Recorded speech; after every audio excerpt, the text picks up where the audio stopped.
Hello, good day, and welcome to Music Motors, and welcome to the 2019 Audi SQ2. Now, as with every Audi performance model, there is performance. This is a crossover SUV with, the only way I can put it, Golf R characteristics. A 300 PS motor, 400 Newton meters of torque, 4.9 to 62, tops out at a limited 155. There are tuning packs that are available for these aftermarket to make the power mentally high. As a result of this kind of being a crossover SUV, it means it finds itself working on back roads a little bit better than a Golf. In fact, a lot better than a Golf. It deals with rubbish, potholey roads like you wish a Golf R could. This is, while £46,000 in this variant, 35 base. It's an extraordinarily capable car, so I'm going to talk you through the 2019 Audi SQ2. Time for a bit of a local economy test. So my local economy test does include city, A road, B road, kind of a mix, a combined run, but more suited to local runs. Now these will be used on motorways, but they will also be used around town. A lot more, I would say, around town than long distance. Because if you wanted to do long distance in a SQ2, you'd probably go for a Q2 diesel. Or maybe you wouldn't, maybe I'm entirely wrong. But what I'm going to show you today is what it's like around town, because on the motorway and as a combined run, they do relatively well. So let's see what this turns around with the weight that this has around town.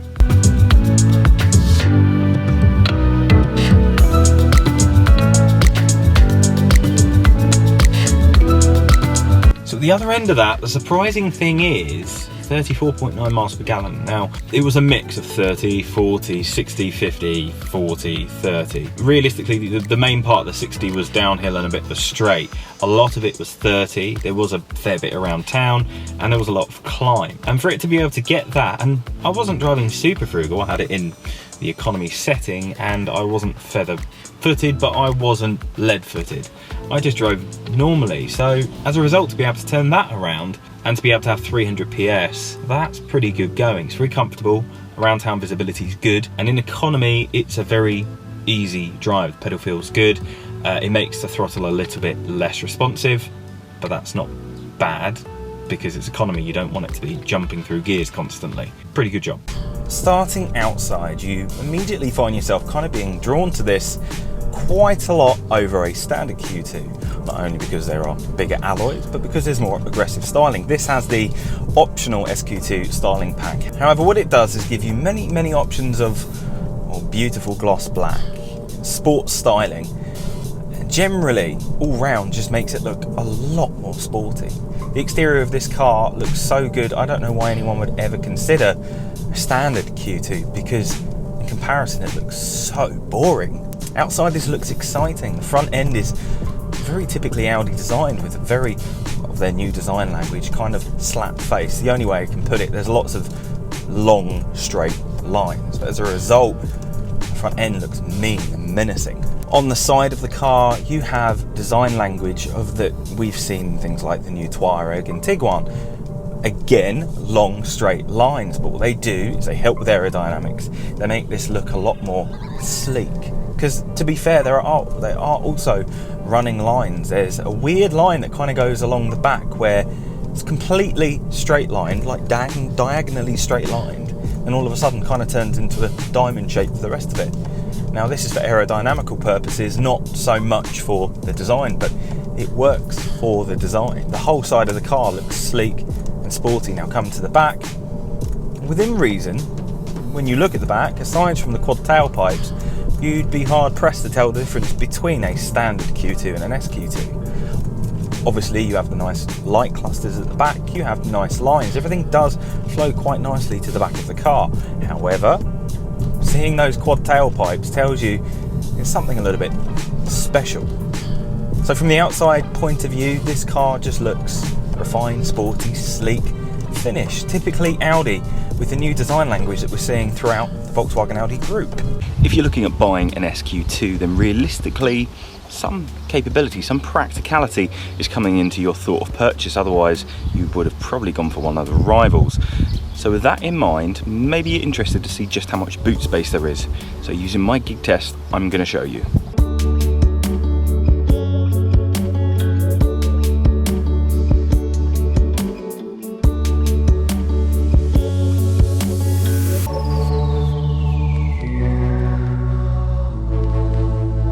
Deep down, as I was kind of expecting, it doesn't take as much as the outside would give you the impression that it would be able to do, effectively.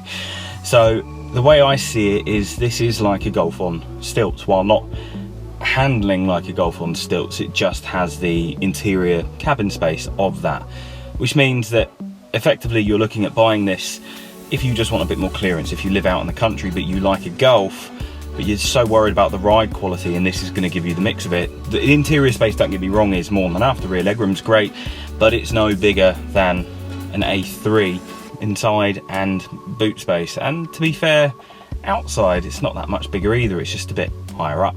Now to see what the fuel economy is, what the frugality is, because let's be honest, these aren't too bad. So is this going to be like any of the brother and sister cars within the Volkswagen Audi group on the 2-litre TSI platform? What's it going to turn around? So let's find out.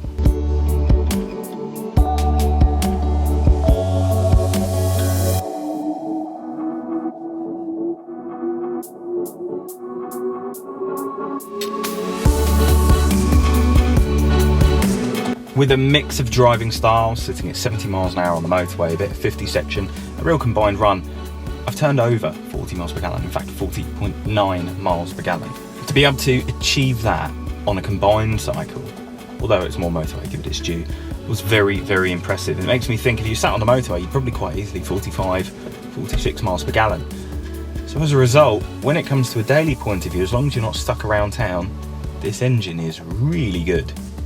Not that it isn't good around town, it's just more juicy. Moving from the understated and almost undercover exterior, you step inside into what is generally premium Audi finish. Everything about this interior feels quality, however, when it comes to your door cards and the doors in general, unlike what you generally see in Audi, it's a lot more plastic. And in fact, when you notice that, you suddenly start noticing there's a lot more plastic everywhere. A lot more plastic than you would ever consider to be in an Audi, just because, well, Audi's a premium car maker. They have lots of leather and better plastics. These feel like the cheaper plastics. And they're not. They are very good quality plastics. They are very tough, but at the same time, they're very soft to touch themselves. But then when you suddenly notice there's a lot more of it everywhere, it starts to make you think, is the interior cheaper? It's not. The seats are amazingly comfortable. The infotainment system here is relatively up to date, if a little bit out of date, just that it's not touchscreen. The screen doesn't go in and out, it's permanently up. And to control it, you have to use the system down here. Slightly annoying when you want to use Apple CarPlay, because you just want to press the go and you have to go through a whole subset of menus, but otherwise generally the infotainment is good. Now up front, your cluster display, adaptive, can give you maps, can be completely customized as you want. It's very easy to use, and for once, this is what I really like, the cruise control is like the old-fashioned Volkswagen Audi cruise control. It's on a stalk down here, really easy to use, really easy to navigate, and just perfect. The Bang & Olufsen sound system, however, is my bad point of this car. It's a £700 option, and it's simply not worth it. About the only upgrade you get over the normal speakers is a sub in the back. The speakers are no better placed, they're no better sounding, and when it comes to cranking it up, the mid frequencies are overpowering and also very difficult to get rid of. Even using the onboard system and your phone to try and deal with it, you're going to have a lot of mid frequencies which are definitely going to cause you some headaches with hearing loss in the future. Up front you have loads and loads and loads of visibility, and around town is very easy to navigate, and you can see everything. Surprisingly, even with a big C pillar, you can still see everything, and it's comfortable up front. It's quite on a journey.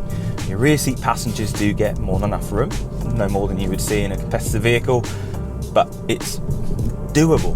The boot has a reasonable amount of space, but isn't what you would expect of a larger vehicle. You actually tend to expect more, and to be fair, you get more depth, but that's about it. Aside from that though, the interior is comfortable, it is easy to use, and it looks like it's going to stand the test of aging very, very well with premium knobs. And let's be honest, it is a decent sound system, but it's just not great. I just don't think it's worth £700. Now, performance wise, this doesn't lose anything being a higher vehicle. Audi have made this so that while it is significantly higher than you would consider something like an S3 to be, has the same power, 300 PS, 400 newton-meters of torque, it still manages 62 and 4.9, tops out a limited 155, because I know people that have had VMAX removal on this engine, and it does pull strong to about 170, 180 miles an hour, depending on other things that have been done to the car.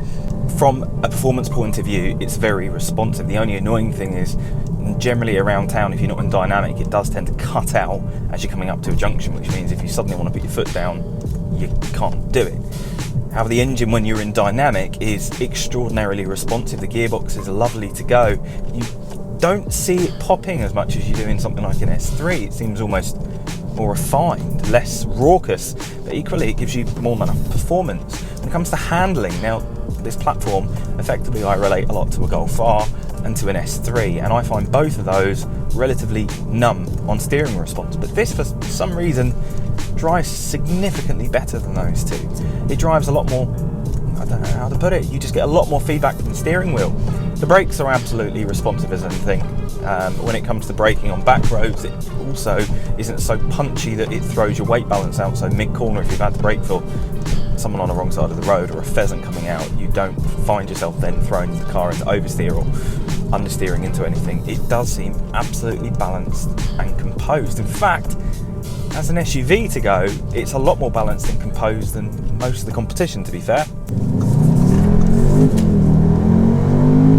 Now there, all I've done is touch the throttle. I'm in dynamic, but I'm in normal drive mode, and it's just gone. It's super responsive. It's really fun to drive. The synthetic noise actually isn't too over the top, and it really is a fun and engaging drive on back roads around town and on motorways. Economy wise, this is really surprising, because things like S3s actually get worse fuel economy than this does. On a run you can see above 40 miles per gallon. On a combined run, as I've done today, you can see anything up to about 35.